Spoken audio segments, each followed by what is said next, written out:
The city of Hilliard is a hotbed for innovation and new technology. Hilliard City Lab fosters this growth through its entrepreneurial ecosystem and high-tech commercialization incubator. This is where ideas come to life. This is Hilliard City Lab Connect. Welcome to Hilliard City Lab Connect. I'm your host, Michelle Gatchell. I'm here with my co-host, Chase Evans from the city of Hilliard, and we have a great show. And we're actually going to talk about why we're all here, the Hilliard City Lab. The inaugural podcast, and what better and who better to have on than Duane Powell, the City of Hilliard CIO, IT Director, City Lab Extraordinaire. Great to have you on the show, Duane. And boy, we're going to really dive deep into how City Lab came about and your background. So you're excited to be here? Absolutely. He's done this a time or two, so he's talked a lot about City Lab, but let's get into I've even seen him on a panel or two. So. I know. Duane's everywhere. Well, let's start just the basics. How did this idea come about for the city of Hilliard? Really, it'd be great to sit here and say that we had this big plan and that we figured it out. But we made a lot of mistakes and we had other plans. Uh-huh. And this just kind of came about through a series of happenstance and different pivots that we made within the city to really start with our fiber network. So the premise around back in 2019, or even prior to me coming to the city, was fiber was very important for business, for economic development. Yeah. And so David Meadows, the economic development director, was pursuing funding to build a municipal fiber network. And he secured that funding through a loan through Franklin County. I was hired in to help build that from my background from being with AT&T for 25 years. Interviewed for the position with the city of Hilliard. I was hired and was really marching down the plan of let's build a municipal fiber network. It's an economic development tool. Businesses need reliable, fast internet, and by being as a city that we could build that infrastructure, because we're very good at building infrastructure, not very good at maybe being the service provider. Let other companies do that for us and be our partners, but that was the impetus. And then COVID hit. And those businesses that we were looking to service were no longer necessarily in. They're all working from home. So that's where the first pivot for us started, was how can we use this infrastructure in a way that benefits the citizens and benefits economic development. So on your website you have Hi-Fi-O. Is that what we're talking about here? Exactly. Yeah, that was the name that our marketing department and communications department within the city of Hilliard, working with them.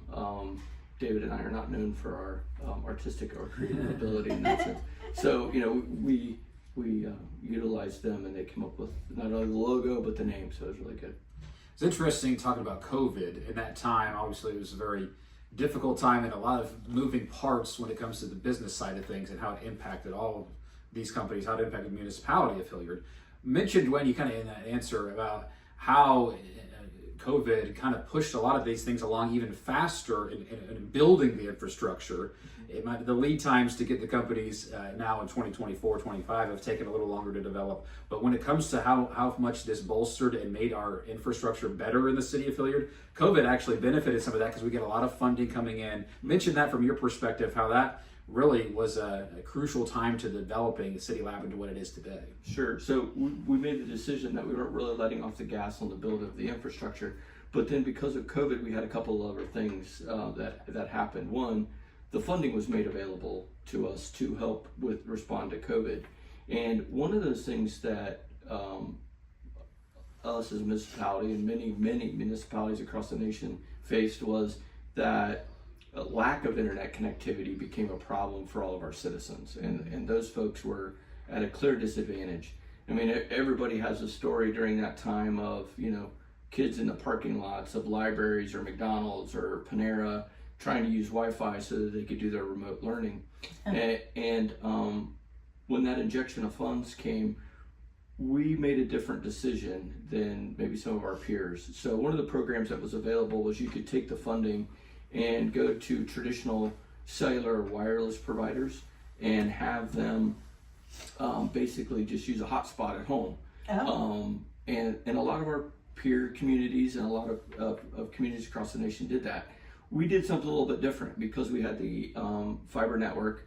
We took that and built a private cellular network, or CBRS network, and secured modems that we could give to the students, working in partnership closely with our schools. So we allowed them to, because they had the expertise of their kids, to know who was on reduced lunch and who was in this situation.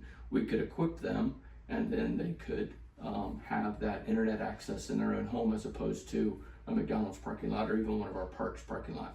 What's great about that program, and what's great that resulted from that, is when that funding dried up eventually from the federal government, a lot of those programs, those kids that didn't have internet, they still may not have internet, they still may not have that capability, but now they don't have internet. Yeah. Our program, because we bought the hardware, is still operational and we're still expanding it. So it worked out really well for our community, and it's a great option that wouldn't have been there without COVID funding. So if a Hilliard business is listening to this, they can still tap in and use Hi-Fi-O and contract with the city. It offers a competitive market for other Wi-Fi service, Hilliard internet services. Right, exactly. And it's just our infrastructure. So you are going with one of 4 of our partners, and it's your choice. We make no preference to which one or who you use. And what are the 4 partners? So Bresco Broadband, CNI, 3 Lanterns, and Linear One are our 4 partners, and Glow Fiber was just added. So we just added a 5th one who signed the agreement. And the advantage of that is you go to them and say, hey, I'm looking for this type of service, and what are your prices and so forth. But the infrastructure, the fiber into your building is already there. Okay. And so it's not I have to wait or I have to pay for that to be put in, because make no mistake about it, you normally are going to pay for that infrastructure to come into your building. Right. If you switch services, you get to pay for that again from another provider. We're able to migrate from whatever provider best suits your needs at the time. Mm-hmm. We can migrate that with a flip of a switch, as opposed to a long drawn out process and costing you money. Mm. A big part of Hilliard City Lab is the Incubator we have over here on Lyman Drive, just off 270. We've seen a lot of companies come in here, and now I think there's over 15 or 20. There's other City Lab companies that are part of this initiative that aren't housed here. Mm-hmm. We're in the new kind of an annex on the River's Edge side of it currently, where we're filming this podcast. So this has grown. I mean, from your perspective, Duane, gosh, has it been like, how rewarding is that to see?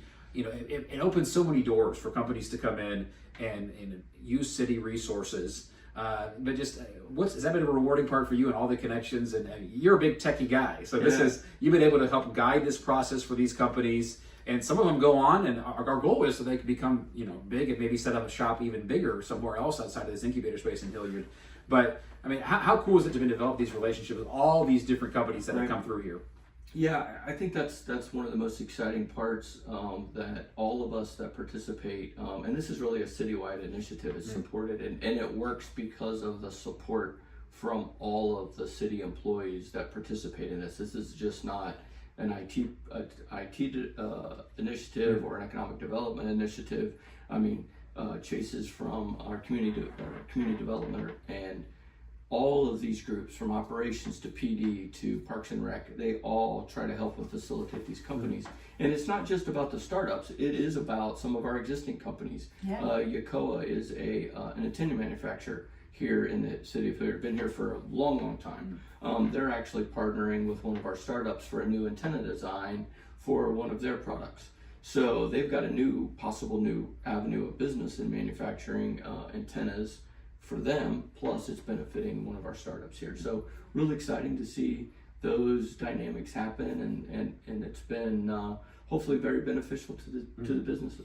The idea is our city is a lab too, like the whole city. I mean, that's the precipice for the name. Right. But we want it not just to be one building or even a handful of people. We want it to be the whole city of Hilliard. And as more people and companies are recognizing that, the more it can take advantage. But it's been exciting to see what kind of people, very, very smart people coming through here. Yeah, and let's talk about that. What kind of companies are you drawing?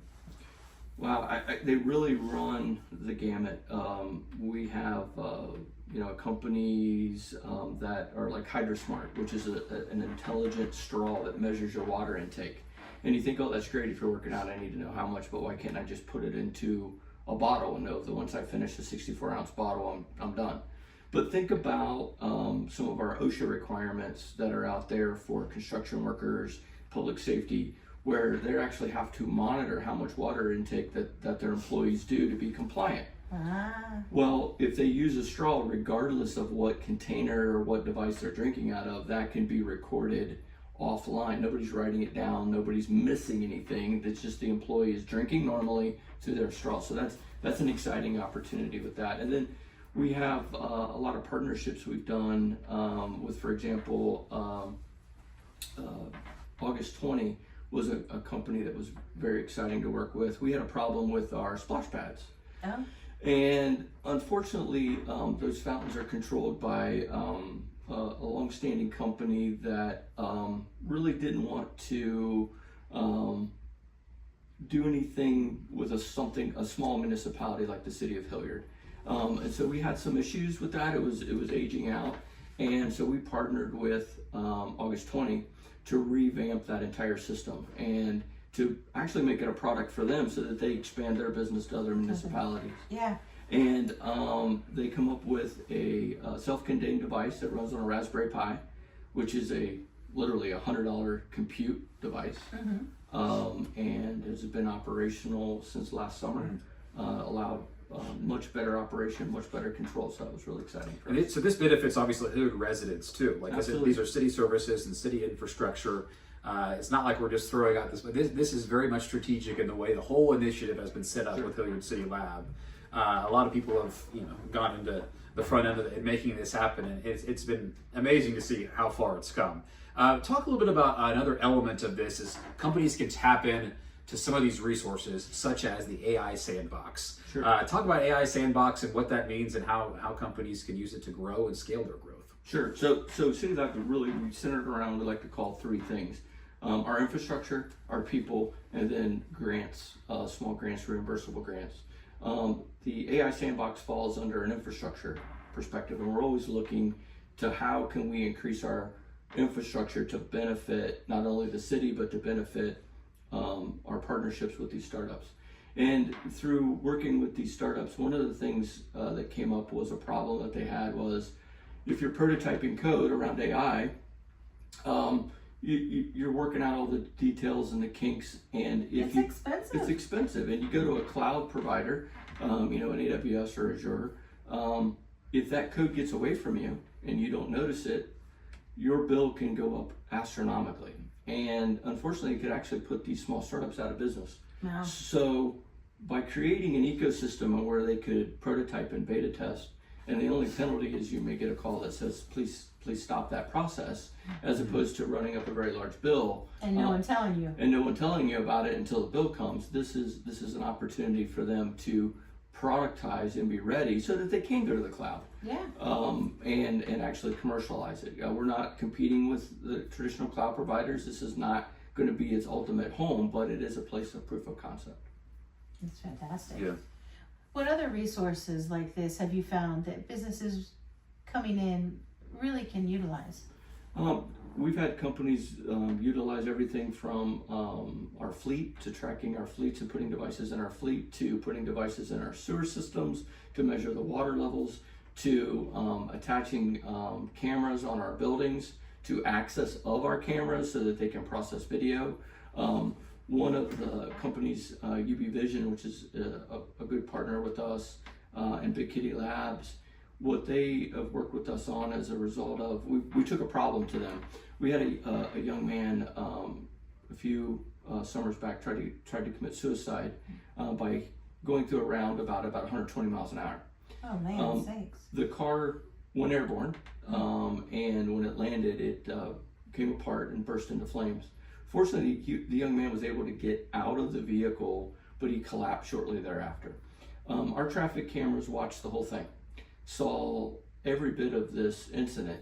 Unfortunately, because of the early hours of the morning in which it happened, he lay there for about 30 minutes before anybody could call 911. So we took that problem to UB Vision and said, hey, we don't want to monitor people. We're not trying to track people. We don't want to do facial recognition. We're not looking for any of that. But if there's an anomaly, like a car flying through a roundabout at 120 miles an hour, we would like somebody to be alerted to look at that camera and see what the appropriate response is. If someone is walking down the city streets and enjoying the city, that's great. We don't care. But if they fall down, we care. If they don't get up, then we really care. Yeah. So how do we take a reactive technology like cameras? It's what happened, and make it proactive so that we can maybe help our citizens sooner and do the same services that we're providing, but do them better. The first responders drone project with Lighthouse Avionics is the kind of a similar concept. Can you explain that briefly, and how we're using this drone technology to get on scenes quicker? It's still in the process, but this could make an impact really nationwide once this gets approved, and it's happening right over here in the City Lab Incubator. Sure, and Lighthouse Technologies is a great example of our guiding principle of any concept can be built and proved out in 6 months, $50,000, and that's something that we got from Converged Technology, John Baer. That's one of his principles, and we've really taken it to heart. And what started was our police chief came and said, "Hey, 911 callers are traditionally can be unreliable, right? They're panicked, they're panicked, they don't know what's going on. We would like to be able to get a drone on site so a trained emergency responder can look through the cameras and see what resources we actually need to deploy during that, for that 911 call." Yeah.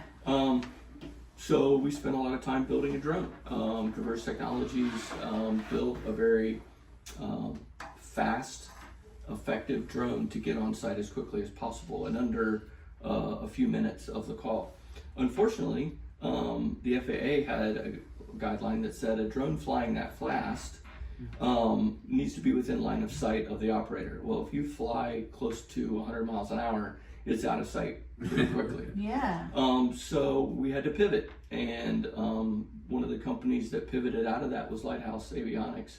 And how do we control the airspace below 400 feet and observe what's there so we can safely operate a drone to get on site very quickly without the operator having to be within real line of sight? This could be done via cameras. And so we partnered with them. We have 3 of those platforms deployed across the city on the Hilliard Fiber Network, on City of Hilliard buildings, to observe our airspace and control it. And we have our waiver in with the FAA, which was just finished up last week. So we're hoping we get approval so that we can begin flights using beyond visual line of sight. So Hilliard City Lab is a commercialization incubator. So obviously we want to get these things to market. There's a lot of great ideas. Some of them pan out, some of them don't. Right. But just talk about how successful some of these companies have been, and how the revenue now, as opposed to just a couple of years ago. Can you kind of give us an idea, and people that listen to this, like, is this really moving the needle? It is. Kind of tell us some of those numbers and how successful these companies have been, and in large part because of the resources and Hilliard City Lab is giving them. Sure. So one of the things that is a paramount of around City Lab is we don't judge the technology. We're not here to act as the smartest people in the room and say your company's viable or it's not. Our barometer is, are you paying income tax, and how many bodies does your company support? We want them located in Hilliard. We want them located in Hilliard. So to give you an idea, within this City Lab corridor, just the 2 buildings that make up City Lab directly here, not the entire ecosystem, but the payroll prior to 2019, when they first came to Hilliard, was just under $300,000 in payroll. In 2023, they surpassed 3 million, and we haven't measured that yet for 24. But we've definitely seen those companies and our payrolls grow significantly. Yeah. We have over 33 companies participating actively in Hilliard City Labs. The private investment, as a result of just under $1 million in grants that we have done as a city of Hilliard, has resulted in an over $80 million worth of private investment just along this 270 corridor that we've done. So say I'm a tech startup and heard all this, sounds great. How do I get involved in Hilliard City Lab? Sure, HilliardCityLab.com, reach out to one of our economic development people, and they'd be happy to get the process started. We like to move fast, and we don't like to make this a bureaucracy for you. So this is not about paperwork. This is not about a bunch of applications. This is about a conversation. I think what you said is important. Like, any idea is good. We'll listen to you. Sure. Sit down and have a meeting, whether it's at the beginning stages, which a lot of them are, or if it's a more fleshed out idea. No idea is a bad idea, right? Right. We don't judge. There is no judgment on the idea. Specific industries only, or no, anything's on the table. We will never ask you for a stake in your company, even from our grant perspective. If you're located here, if you receive a grant from the city of Hilliard, we're not going to ask you for equity in your company. That's never going to happen. We're just going to ask that you're located here and you continue to grow. Mm-hmm. I mean, Chase knows your program and has known it really well, but for me, hearing this, I haven't heard of this in any other, in any other states. Mm-hmm. Comparatively, are you getting calls from other states going, how are you making this happen? There are some definite inquiries from some of our peers. Even at the state level, we've had some inquiries about how, maybe this should be bigger, this should be across the state of Ohio, which is all good, right? Yeah. We really believe that, the city of Hilliard is who we work for, and we want to promote that. But what's good for our region is good for all of us. So we hope it continues to grow and becomes a regional program. We encourage people that want to learn more. We're giving tours over here at City Lab Building all the time. Sure. There's official tours. I know Ohio X is coming soon. Sure. You have to sign up for that. I know AI Week has been here where they gave tours. But literally, once they reach out to you through HilliardCityLab.com or elsewhere, we can get you over here, give you a tour, see it in person. There's always something about when you see it in person, it comes to life. But some of this equipment that we have, really, you don't Right. find that. This is hundreds of thousands of dollars of specialized equipment that they can tap into. Right. One of the things we're really excited about is OMIC that's here, and we received 2 grants from the state of Ohio for OMIC. And that is, explain what that is again. Internships. Well, not only is OMIC internships and for our young people to learn practical electronic manufacturing, but it also satisfies the startup ecosystem and from prototyping. So if you had a custom circuit board that you needed to build, you could go to China, get 5,000 of them, and wait 6 months. But I need it in a couple of weeks, and I only need 5. We're now capable on site to build custom circuit boards for these companies, let them use their prototype and tear it apart and put it back together if it's not right. And we use a lot of interns to do that. So it's really great experience for the interns and a great opportunity for businesses to prototype rapidly. These are paid internships too. They are paid internships. And a big part of our workforce development with Hilliard City School District as well. We're trying to flesh that out even more in the future. With a lot of smart kids coming through here. And a lot of the goal is that they start their own company, they get big, and hopefully stay Hilliard. But the ideas that come from this and just being around this, like you said, ecosystem and just the expertise in this building is unbelievable. Starting with John Barrett, Converge Technologies, Eric Wagner over here with UB Vision, UB here. Until you're in the environment, you can't really appreciate it. But a lot of Ohio State students, we pull some really, really sharp kids from there. But again, even if you're a parent listening, I want my kid to get tapped in. Give us a call or give us an email. Let's. The signups for internships we're about underway for that, so that'll be coming out. But it's great to be pulling kids back that have some roots here in Central Ohio, and maybe they're off at MIT or they're off at some other school. We want to get them back, right? Because we know that that first job out of college is probably where you're going to be for a while. Yeah. So we want to give them opportunities here, and let them grow with their career here, and make sure that there's plenty of opportunities for these smart kids to do that here in Central Ohio. Yeah. All right. It's amazing how much it's grown. You've been a central part to it. Duane has done a great job. You and David Meadows. You don't always like to take the credit, and our city manager Michelle Crandall as well. But you guys have done an extraordinary job to get what it is today. My last question would be where does City Lab go from here? The growth only will continue. Am I right? Yeah, we're really excited. We have, again, we're working with 33 companies right now. We have 6 more that are coming through our grant process. So that should be here in a couple weeks. We are building, this year, our infrastructure build is a LoRa WAN or long range wide area network. So think 50 kilobit speeds. It's the Twitter of data networking, but very long range, very inexpensive to put in place. And who's using that? At the moment, we've done that. We've done some testing within the city for ourselves, but we believe there's opportunity for companies to use that as well. Yeah. Right? So think Internet of Things or smart city. So once you deploy this and a network that you can deploy on our fiber network for really under $10,000, allows you to communicate up to 7 miles away from these devices. So you can measure, well, what's the temperature? Is a device that should be on, or did it shut off? It's off. We can measure all those things across the city very inexpensively. And we think there's going to be some partners out there that would see value in that and want to come and test and try out their technology here. Yeah. Well, Duane, thank you so much for joining us. Gosh, I learned a lot, and I thought I knew what was going on here, but no, it's even better. Well, thanks for having me.